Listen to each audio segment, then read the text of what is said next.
नमस्ते मित्रों, मधुरम हिंदी उदयपुर मेवाड़ में आप सभी मित्रों का स्वागत करता हूं। बहुत सारे अभ्यर्थियों के विविध प्रश्न कमेंट के माध्यम से मुझे प्राप्त हुए हैं और मैं एक साथ उन सब का समाधान इस वीडियो के माध्यम से करने का प्रयास कर रहा हूं। तो जिन प्रतियोगियों के लिए यह वीडियो सार्थक है वे ज़रूर इसका उपयोग करें और अन्य विद्यार्थियों तक इसलिए पहुंचाएं ताकि उनको भी हो सकता है यही कहीं कन्फ्यूजन्स हो तो वो दूर हो जाए। मित्रों, 30 जून तक आपके डॉक्यूमेंट वेरिफिकेशन के लिए जो आपको स्क्रूटनी फॉर्म और अटेस्टेशन फॉर्म भरना है उसका काम चल रहा है। इसमें एक आध समस्या ये भी आ रही है कि सर क्लास 12th के परसेंटेज जो हैं वो उसमें क्लिक नहीं हो पा रहे, मतलब आप टाइप नहीं कर पा रहे हैं, या जो रीट पात्रता परीक्षा है उसके लिए भी इसी तरह की कोई दिक्कत आ रही थी। तो वो मेरे हिसाब से पोर्टल की या सर्वर की कोई समस्या होगी, टेक्निकल एरर होगी, तो वो दुरुस्त हो गई होगी, ऐसा मेरा मानना है। एक आध दिन आगे पीछे ये दुरुस्त हो जाएगी। फिर मित्रों, दूसरी जो मुख्य बात आ रही थी प्रवेश दिनांक को लेकर आ रही थी, चरित्र प्रमाण पत्र को लेकर आ रही थी, है ना, मूल निवास और दूसरा जो है वर्तमान पते को लेकर बात आ रही थी। तो इन शंकाओं का समाधान बहुत शॉर्ट में आपके सामने करने जा रहा हूं। सबसे पहले मित्रों, ये जो एक 8 नंबर के कॉलम में आपको अपलोड करना है, जो आप अपलोड करेंगे ना सारे प्रमाण पत्र डिटेल्स में जो अपलोड करना है, उसमें 8 नंबर कॉलम पर आपको एक अटेस्टेशन फॉर्म जो है वो अपलोड करना है। अब यहाँ एक आध बच्चे ने पूछा कि सर क्या अभी पुलिस वेरिफिकेशन कराना है क्या? अरे नहीं मित्रों, इस फॉर्म का उपयोग जब आपको पुलिस वेरिफिकेशन करवाया जाएगा तब आपको, है ना, इसका उपयोग जो है किया जा सकता है। तो ये कुल मिला के अभी आपको कोई पुलिस वेरिफिकेशन नहीं कराना है। इस फॉर्म को थोड़ा सा समझ लीजिएगा। यहाँ आपका कलर पासपोर्ट साइज फोटो लगेगा सिग्नेचर सहित, है ना, फोटो लगा दें और फिर सिग्नेचर करने, आधे सिग्नेचर फोटो पे आ जाए, आधे नीचे आ जाए, इस तरह से आपको सिग्नेचर कर दें। ठीक है, this format will be used for verification bye police department. इसका यूज किया जाएगा, है ना, पुलिस वेरिफिकेशन के लिए इस फॉर्म का प्रयोग किया जाएगा। इसका मतलब आपको अभी कुछ करवाना नहीं है, आपको तो कभी ये फॉर्म भर के अपलोड करना है। मित्रों, आप देखेंगे नेम लिखना है, ठीक है, और ये कैपिटल लेटर्स में लिखना है। जैसा कि आपको पता है कैपिटल लेटर्स में लिखना है। नेम जैसे मनोज कुमार है तो आप इसको मनोज कुमार ऐसा कैपिटल लेटर्स में लिखेंगे। ठीक है मित्रों, मनोज कुमार। फिर आपका सरनेम जो है वो यहाँ लिखना है। मान लीजिए आपका सरनेम शर्मा है तो आपने सरनेम यहाँ लिख लिया। आपके अपने रोल नंबर लिखने हैं, जितने भी आपके रोल नंबर है बहुत स्पष्ट लिखना है।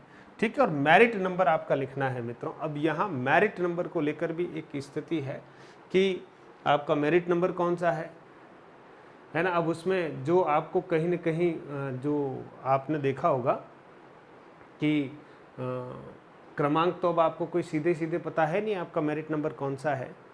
ठीक है, आप तो दुगुने में आपका चयन हुआ है, तो मेरिट नंबर कहीं पता चले तो ठीक, नहीं तो डैश कर दीजिए, कोई बात नहीं।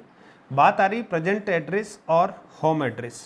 ये दोनों एड्रेस मित्रों वही फिलअप करने हैं जो आपने पहले ऑनलाइन आवेदन के समय किए थे। समझ गए?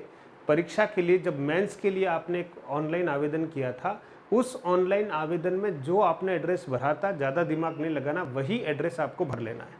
ठीक है, अलग अलग भरने की आवश्यकता नहीं है। उसके बाद मित्रों आप देखेंगे चौथे नंबर के कॉलम में है particular of places where you have resides for more than 1 year during the preceding 5 years. Last 5 years में आप 1 वर्ष या उससे ज़्यादा कहाँ रहे हैं उसका भी आपको इस दिनांक से इस दिनांक तक मैं यहाँ रहा एड्रेस पूरा लिखना है। अगर ऐसा कुछ है तो, नहीं तो फिर सेम लिख लें, आप अपने पते पर ही रहे हों तो वही पता लिख लीजिए, दिनांक कितने, 5 साल का, पिछले 5 साल का ब्यौरा देना है। ठीक है मित्रों, फिर फादर्स की डिटेल यहाँ पर आपको डालनी है ना, फादर्स की डिटेल आपको यहाँ पर डालनी है। तो फादर्स डिटेल में आप देख सकते हैं नेम है, ठीक है, प्रेजेंट पोस्टल एड्रेस है, वही एड्रेस आ जाएगा, परमानेंट होम एड्रेस है, वही एड्रेस भरिए जो पहले भर रखा है। ठीक है, पिताजी का प्रोफेशन क्या है, वो सब चीज़ें हैं। फिर नेशनलिटी ऑफ फादर की नेशनलिटी क्या है, इंडियन इसमें भरा हुआ ही है ना। और फिर आप इसके अलावा अगर आप देखें तो places of birth with name of district and state, जिस जगह आपका जन्म हुआ है उसके बारे में आपको यहाँ पर लिखना है।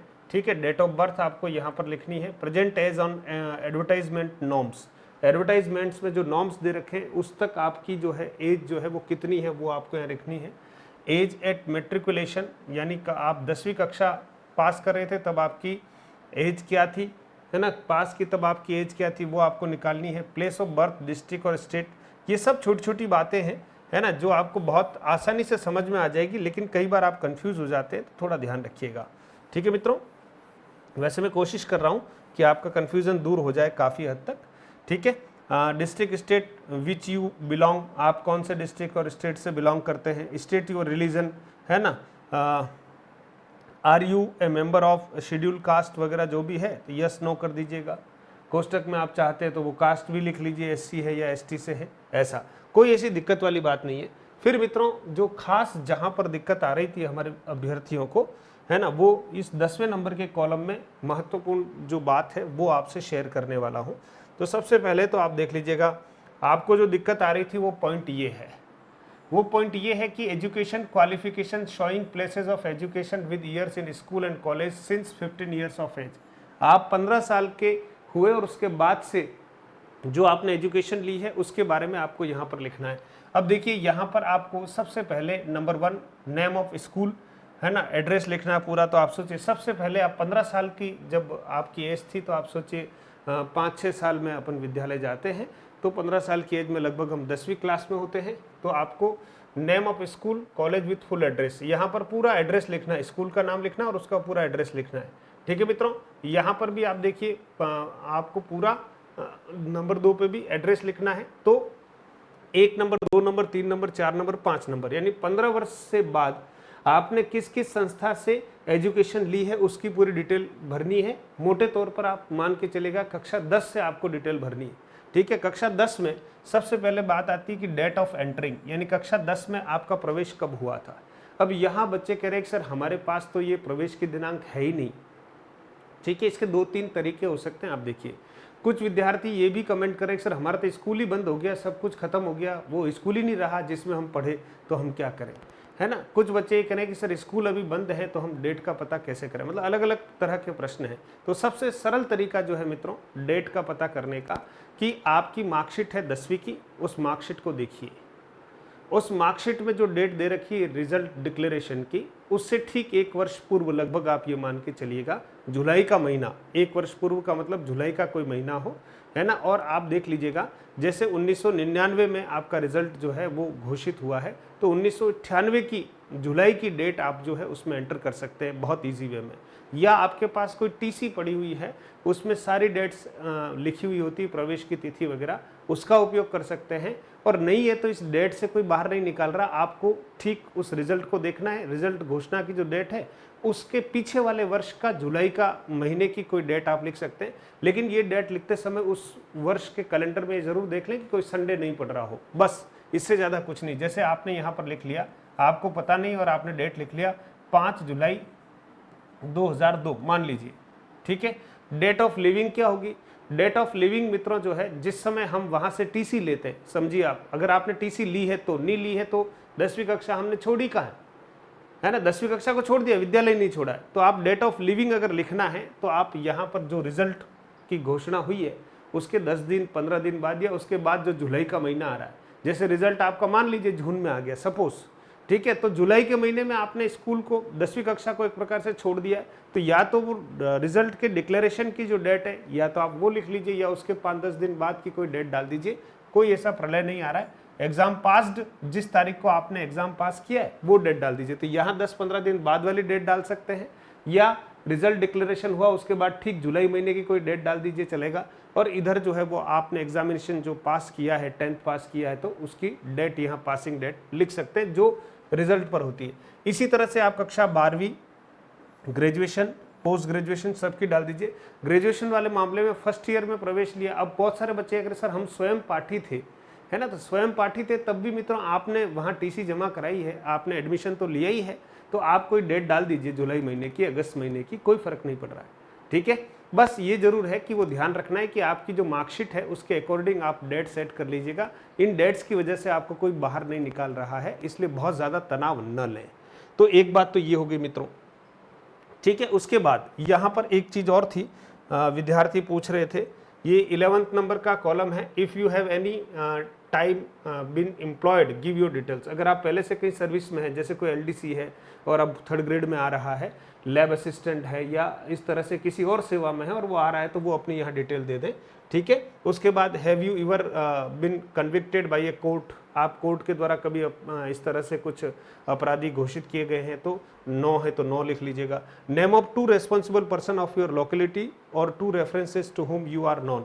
अपनी लोकेलिटी के 2 जो हैं, कोई गजेटेड ऑफिसर हो, कोई अच्छे जानकार लोग हो, वेल एजुकेटेड लोग हो, उनके 2 लोगों के नाम यहाँ लिख लीजिएगा और उनके मोबाइल नंबर भी साथ में लिख लीजिएगा और उनको भी कह दीजिए कभी मैंने आपका नाम लिखा है कि आप मुझे जानते हैं। बस इतना सा करना, इससे ज़्यादा इसमें कुछ नहीं है।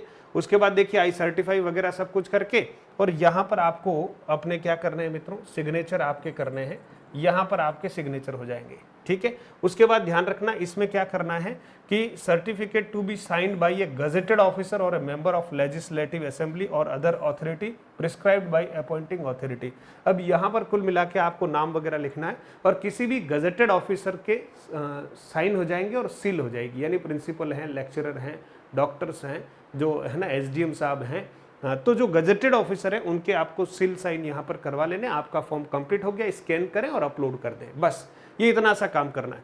फिर एक बात थी कि चरित्र प्रमाण पत्र जो है सर वो किसका हम बने, तो चरित्र प्रमाण पत्र के बारे में स्पष्ट कहा गया है कि आपकी जो अंतिम संस्था है वहाँ का चरित्र प्रमाण पत्र आपको लेना है। जैसे आपने अंतिम एसटीसी कर रखा है मान लीजिए, तो एसटीसी कॉलेज का चरित्र प्रमाण पत्र चाहिए। आपने जो भी अंतिम एजुकेशन ली है, ग्रेजुएशन की है, वो आपकी अंतिम है, तो आप वहाँ से कॉलेज से जो है वो चरित्र प्रमाण पत्र ले लीजिए। चरित्र प्रमाण पत्र प्राय संस्थान देते हैं, कभी संस्थान में मान लो इस तरह का कोई फॉर्मेट नहीं हो तो हम चरित्र प्रमाण पत्र ले जाते हैं, वहाँ अपना साइन सील करवा दीजिए। वहाँ कोई डिस्पैच नंबर डाले तो ठीक, और नहीं डाले तो कोई बात नहीं, साइन सील करा के उसको हमें अपलोड करना है, ठीक है। अब उसमें कोई जावक क्रमांक वगैरह ऐसा कुछ बता रखा है तो वो क्रमांक नहीं है तो आप डैश कर देवा, ऐसी कोई दिक्कत नहीं, चरित्र प्रमाण पत्र तो है। तो इस तरह से बाकी जो कॉलम्स हैं आप देख रहे हैं, स्क्रूटनी फॉर्म में कॉलम है, वहाँ पर जो है आपके रिजल्ट की घोषणा जब हुई है वो डेट लिखनी है, मतलब जब रिजल्ट घोषित हुआ वो डेट लिखनी है, और उसका क्रमांक और दे रखा है, मार्कशीट का एक क्रमांक दे रखा है, वो क्रमांक सामने ही है। मार्कशीट जैसे आप देखेंगे फ्रंट ऊपर ही आपको दिखेगा कोने में क्रमांक है, वो क्रमांक डाल दीजिए, दिनांक डाल दीजिए, बहुत ईजी वे में। अब फिर कुछ आपके जो डॉक्यूमेंट्स है एक्स्ट्रा, अगर ऐसे कुछ सर्टिफिकेट्स वगैरह हैं तो एक कॉलम नीचे दे रखा है अन्य प्रमाण पत्र, उसमें आपको जो जो आवश्यक लगता है उन सब की पीडीएफ बनाकर अपलोड कर दीजिएगा, कोई ऐसी दिक्कत वाली बात नहीं। और जहां ग्रेजुएशन की बात आ रही वहां 3 वर्ष की जो आपकी मार्कशीट है उनकी पीडीएफ बना के अपलोड कर लीजिए, प्रमाण पत्र भी पीडीएफ बनाकर अपलोड कर लीजिए, तो कोई ऐसी चिंता करने की आवश्यकता नहीं है। मैं मानता हूं कि आप लोग जो हैं थोड़ा सा फॉर्म भरते समय जरूर सावधानी रखिएगा, कोई भी गलत एंट्री न करें, 1 बार 2 बार अच्छे से चेक कर लें, किसी मित्र के सहयोग से इस फॉर्म को भर लिया जाए तो ज़्यादा अच्छा है, अच्छे से पढ़ लीजिएगा, प्रिंट लेनी है, ये ध्यान रखिए। 100 रुपये की जो फीस आपकी ऑनलाइन जमा होगी उसकी भी रसीद आपको लेनी है। और कोई आपको समझ में नहीं आया हो तो मित्रों आप कमेंट कर सकते हैं, मैं आपका सहयोग करने के लिए तैयार हूं, जितना मुझे ज्ञात होगा मैं आप तक जानकारी पहुंचाने का प्रयास करूंगा, पर कमेंट आपके होने चाहिए। तकलीफें जो आप महसूस करते हैं आप लिखिएगा, मैं कोशिश करूंगा उसका समाधान करूंगा मित्रों। और आपको ये सारे पीडीएफ जो है मित्रों ये हमारे टेलीग्राम चैनल में हैं, आप इसको ज्वाइन कर लीजिएगा, इस वीडियो के डिस्क्रिप्शन में हमारे सभी प्रकार के लिंक हैं। तो बहुत बहुत धन्यवाद मित्रों। अपेक्षा करूंगा कि आप अगर पहली बार मधुरम हिंदी के इस यूट्यूब चैनल पर आए हैं तो आप ज़रूर हमारे साथ बने रहेंगे, सब्सक्राइब कीजिएगा और अपने मित्रों तक भी इस बात को पहुंचाएं अगर आपको अच्छी लगती है। और इसी तरह से हम बराबर प्रयास कर रहे हैं। आज रात्रि 9 बजे आपके लिए जो है हम कोशिश कर रहे हैं, उपसर्ग की हमारी एक प्रश्नोत्तरी की क्लास है, उसमें आप सबका स्वागत है। मिलते हैं और किसी अच्छी जानकारी के साथ, तब तक आप अपनी बातें कमेंट के माध्यम से मुझे कीजिएगा। बहुत बहुत धन्यवाद।